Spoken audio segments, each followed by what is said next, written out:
ওরা সব ম্যাচিউর, সব অ্যাডাল্ট, সব হাইলি এডুকেটেড। শাসন করবো না, তারা আমার কোনো অভিজ্ঞতার আলোকে তারা যদি সেই অভিজ্ঞতা নিতে চায় যে ভাই এই জায়গাটা শুনে আমি জানতে চাই এই জায়গাটা কি হবে, আমি অবশ্যই তাদের কাছে থাকবো। যারা আমি এর আগেও ছিলাম, আমি যখন কাঞ্চন ভাই ডেকেছি আমি তার পাশে ছিলাম, আমি হেরেছিলাম তার কাছে। আমি আমার বন্ধু অমিতের কাছে হেরেছিলাম সেক্রেটারি হিসাবে। আমার বন্ধু যখন ডেকেছে যা চেয়েছে আমার অভিজ্ঞতা তাকে শেয়ার করেছি। আমি অবশ্যই সবসময়, আমি যেহেতু শিল্পী সমিতির পাশে সবসময় থাকবো। আমি নির্বাচন করলাম কি করলাম না, দেশে বা বিদেশে যেখানে থাকবো, আমি অবশ্যই শিল্পী সমিতির পাশে এবং সাথে সবসময় থাকবো। শেষে একটু বলবেন যে আসলে এখন পর্যন্ত নির্বাচনের যে পরিবেশ কেমন দেখছেন ছোট করে? আমি এক বাক্যে বলবো যে শান্তিপূর্ণ, অসম্ভব সুন্দর। আপনারা বলেন ঠিক কিনা বেঠিক?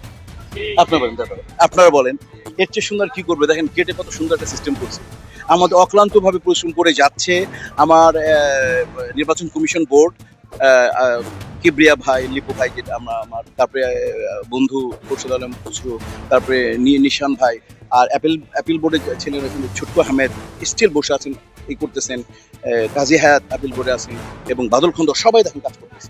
এবং এছাড়া আমরা পর্যবেক্ষক, আমরা যারা আছি তারা সবাই অক্লান্ত পরিশ্রম করে যাচ্ছে, এতে খুব সুস্থ সুন্দরভাবে একটা সুন্দর নির্বাচন আপনাদের